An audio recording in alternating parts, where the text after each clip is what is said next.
Excellency David Hurley, Governor-General of Australia, and First Lady Linda Hurley, Their Excellencies, Special Envoys, and Heads of Delegations, His Excellency, Most Reverend Charles John Brown, and the esteemed members of the Diplomatic Corps, Vice President Sara Duterte,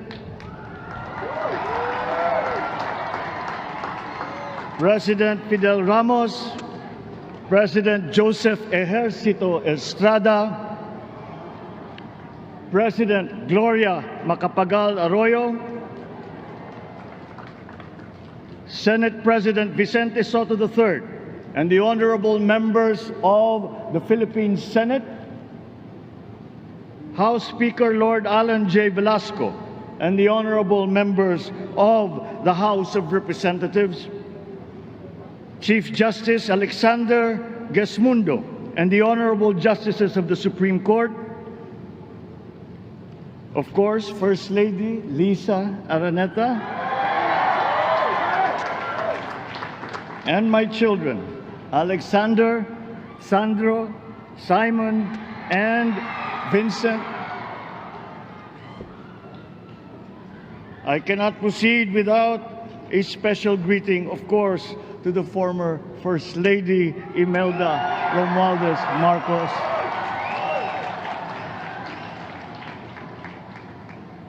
Other distinguished guests, ladies and gentlemen, my friends, ang aking minamahal na mga kababayan, magandang tanghali po sa inyong lahat. This is a historic moment for us all. I feel it deep within me. You, the people, have spoken, and it is resounding. When my call for unity started to resonate with you, it did so because it echoed your yearnings, mirrored your sentiments, and expressed your hopes for family, for country, and for a better future. That is why it reverberated and amplified as it did, to deliver the biggest electoral mandate in the history of Philippine democracy. By your vote, you rejected the politics of division. I offended none of my rivals in this campaign. I listened instead to what they were saying.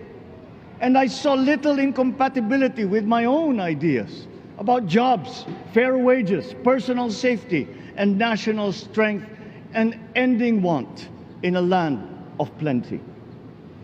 I believe that if we but focus on the work at hand and the work that will come to hand, we will go very far under my watch.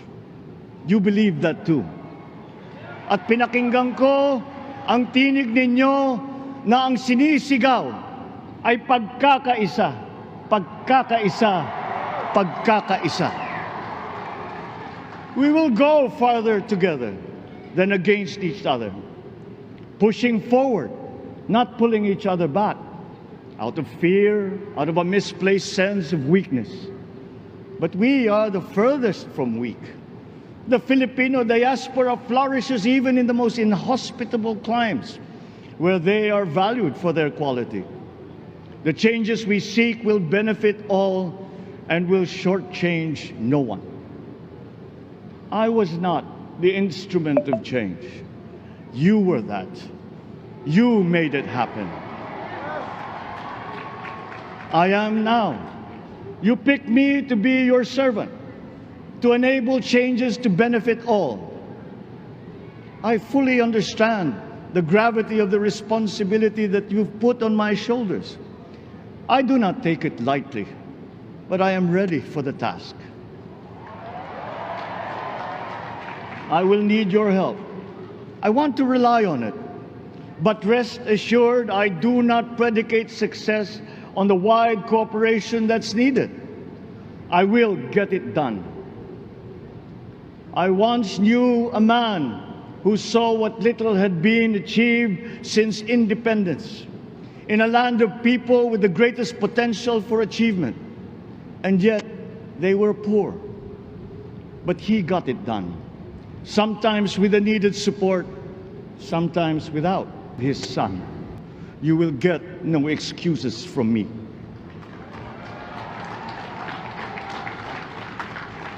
I am here not to talk about the past. I am here to tell you about our future. A future of sufficiency, even plenty, of readily available ways and means to get done what needs doing, by you, by me. We do not look back, but ahead, up the road that we must take to a place better than the one we lost in the pandemic. Gains made and lost, opportunities missed, well-laid plans superseded by the pandemic. Indeed, ours was the fastest growing economy in ASEAN by ways now outdated. We shall be again by a radical change in the way the world must now work to recover what we have lost in that fire and move on from there. We face prospects of the spread of the war abroad, of which we are totally blameless. We seek friendship with all. But countries like ours will bear the brunt of it. And if the great powers draw the wrong lessons from the ongoing tragedy in Ukraine, the same dark prospect of conflict will spread to our part of the world. Yet, there is more out there. Like going forward by new ways of doing that the pandemic forces to adopt. A stronger resilience, quicker adaptability. They are our best prevention. They are our best protection. Quiet reflection in a rough and tumble campaign of a breadth and intensity never experienced revealed some of them, such as the willingness to listen despite the noise, the hesitation to quarrel over differences, and to never, ever give up hope of reconciliation. These gave me the peace to ponder deeper. There are hints of a road not taken that could get us out of here quicker, to something better, something less fragile. There is also what you, the people, did to cope, but this time empowered by new techniques and more resources. You got by, getting some of what you needed with a massive government help, and for this I thank my predecessor for the courage of his hard decisions. But there is a way to put more means and choices in your hands. I trust the Filipino. Imagine how much more you'd achieve if government backstops instead of dictating your decisions. Always there to pick you up when you fall, giving what you need to get past a problem. Imagine if it invested in your self-empowerment to bring it closer to taking on whatever challenges come. Imagine a country that, in almost every sense, is you. Now imagine what you and government can achieve together. We did it in the pandemic. We will do it again. But again, I will not predicate my promise to you on your cooperation. You have your own lives to live, your work to do, and there too I will help. Government will get as much done alone without requiring more from you. That is what government and public officials are for. No excuses, just deliver. It was like that once upon a time. I did not talk much in this campaign. I did not bother to think of rebutting my rivals. Instead, I searched for promising approaches better than the usual solutions. I listened to you. I did not lecture you who has the biggest stake in our success. And the forthcoming State of the Nation will tell you exactly how we shall get this done. In this fresh chapter of our history, I extend my hand to all Filipinos. Come, let us put our shoulders to the wheel and give that wheel a faster turn to repair and to rebuild and to address challenges in new ways, to provide what all Filipinos need, to be all that we can. We are here to repair a house divided, to make it whole, and to stand strong again in the bayanihan way, expressive of our nature as Filipinos. We shall seek, not scorn dialogue, listen respectfully to contrary views, be open to suggestions coming from hard thinking and unsparing judgment, but always from us Filipinos.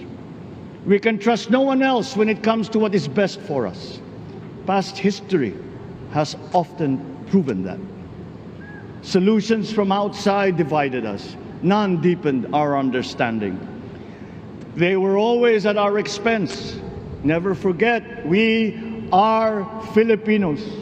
One nation, one republic, indivisible. We resisted and never failed to defeat foreign attempts to break up our country in my father's watch. His strongest critics have conceded that. So let us all be part of the solution that we choose. In that lies the power to get it done. Always be open to differing views, but ever united in our chosen goal. Never hesitating to change it, should it prove wanting. That is how agile, resilient republics are made. Our future we decide today. Yesterday cannot make that decision anymore, nor can tomorrow delay it. The sooner we start, the surer and quicker the prospect of achieving our future. These are troubling times. What's happening to others can happen to us, but it will not. We see what's happening. We are witness to how it is being stopped, and we have seen the glory that crowns struggle against all odds. Giving up is not an option.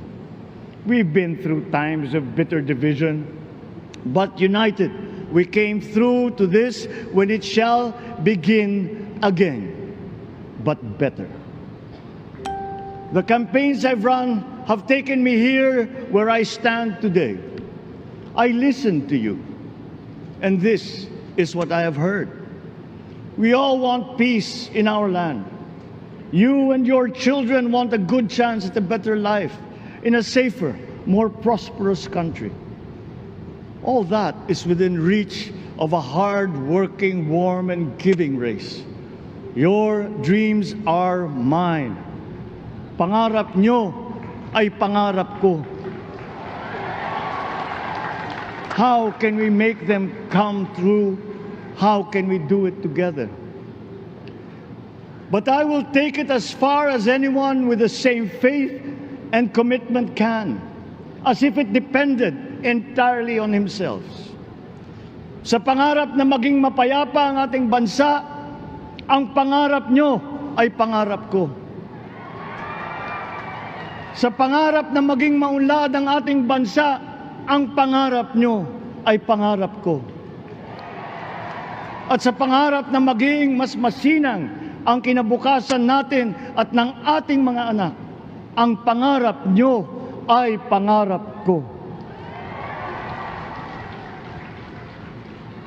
We are presently drawing up a comprehensive, all-inclusive plan for economic transformation. We will build back better by doing things in the light of the experiences that we have had, both good and bad. It doesn't matter. No looking back in anger or nostalgia. In the road ahead, the immediate months will be rough, but I will walk that road with you. The pandemic ravaged bigger economies than ours. The virus is not the only thing to blame. What had been well built was torn down. We will build it back better. The role of agriculture cries for the urgent attention that its neglect and misdirection now demands. Food self-sufficiency has been the key promise of every administration. None but one delivered. There were inherent defects in the old ways and in recent ways too. The trade policy of competitive advantage made the case that when it comes to food sufficiency, a country should not produce but import what other countries make more of and sell cheapest. Then came Ukraine. The most vulnerable when it comes to food are the countries furthest away from the conflict, those bearing no blame for provoking it. Yet they face the biggest risk of starvation. If financial aid is poured into them, though it never is, there is nothing to buy. Food is not just a trade commodity. Without it, people weaken and die. Societies come apart. It is more than a livelihood. It is an existential imperative and a moral one. An agriculture damaged and diminished by unfair competition will have a harder time or will have no prospects at all of recovering. Food sufficiency must get the preferential treatment the richest free trade countries always gave their agricultural sectors. Their policy boils down to don't do as we do. Do what we tell you to. I am giving that policy the most serious thought if it doesn't change or make more allowances for emergencies with long-term effects. There is a parallel problem in our energy supply. Sufficient fossil fuel-free technology for whole economies has yet to be invented. And it is not seriously tried by rich countries. Again, consider the response of the richest countries to the war in Ukraine. But surely, a free world awash with oil can assure supplies. Or we will find a way. We are not far from oil and gas reserves that have already been developed. What we teach in our schools, the materials used must be rethought. I am not talking about history. I am talking about the basics, the sciences, sharpening theoretical aptitude and imparting vocational skills, such as in the German example, alongside the national language with equal emphasis and facility in a global language, which we had and lost. Let us give OFWs all the advantages we can for them to survive and to thrive. Our teachers from elementary up are heroes fighting ignorance with poor paper weapons. We are condemning the future of our race to menial occupations abroad. Then they are exploited by traffickers. Once we had an education system that prepared coming generations for more and better jobs. There is hope for a comeback. Vice President and soon-to-be Secretary of Education, Sara Duterte Carpio, will fit that mission to a T. We won't be caught unprepared, under-equipped, and understaffed to fight the next pandemic. To start with, we never got over the pandemic of poor, if any, free public health.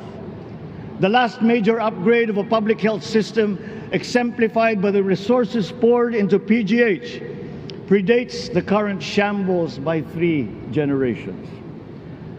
Our nurses are the best in the world. They acquitted themselves with the highest distinction abroad, having suffered even the highest casualties. With the same exemplary dedication at home, they just got by.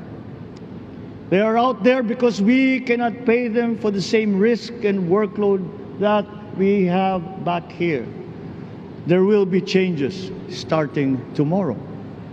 I am confident because I have an OPLE in my cabinet. There were shortcomings in the COVID response. We will fix them. Out in the open. No more secrets in public health. Remember, I speak from experience. I was among the first to get COVID. It was not a walk in the park. My father built more and better roads, produced more rice than all administrations before his. President Rodrigo Roa Duterte built more and better than all the administrations succeeding my father's. Much has been built, and so well, that the economic dogma of dispersing industry to develop the least likely places has been upturned. Development was brought to them. Investors are now setting up industries along the promising routes built. And yet, the potential of this country is not exhausted. Following these giant steps, we will continue to build. I will complete on schedule the projects that have been started. I'm not interested in taking credit. I want to build on success that's already happening. We will be presenting the public with a comprehensive infrastructure plan. 6 years could be just about enough time. No part of our country will be neglected. Progress will be made wherever there are Filipinos, so no investment is wasted. The recovery of Philippine tourism, with its emphasis on accessing nature's beauty, I am sure will exceed expectations. And bigger is not always better, but there's something to be said for economies of scale. And yet the country invites investments in fast-rising industries with quick returns and inflicts irreparable damage for future generations. We have yet to see large-scale practical solutions to pollution, though some are beginning to emerge. But there are tried and proven new ways of mitigation.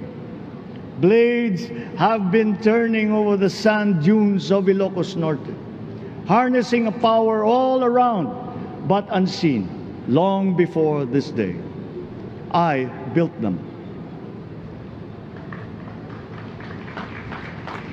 The rich world talks a great deal, but does a lot less about it than those with much less, but who suffer more death and destruction from climate change and lack of adaptation. We will look to our partners and friends to help the Philippines, who, despite having a very small carbon footprint, is at the highest risk. First, spare victims, then help them recover, and move on to lessen the harmful impact of climate change. We too have our part to play. We are the third biggest plastics polluter in the world, but we won't shirk from that responsibility. We will clean up. You will not be disappointed, so do not be afraid. With every difficult decision that I must make, I will keep foremost in my heart and in my mind the debt of gratitude I owe you for the honor and responsibility that you have conferred on me. Whatever is in a person to make changes for the better of others, I lay before you now in my commitment. I will try to spare you. You have your other responsibilities to carry. But I will not spare myself from shedding the last bead of sweat or giving the last ounce of courage and sacrifice. And if you ask me why I am so confident of the future, I will answer you simply that I have 110 million reasons to start with. Such is my faith in the Filipino.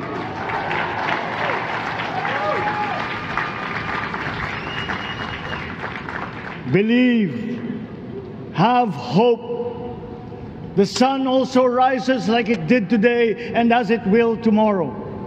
And as surely as that, we will achieve the country all Filipinos deserve. God bless the Philippines. God bless our work. Maraming salamat po sa inyong lahat. Mabuhay ang Pilipinas. Magandang tanghali po.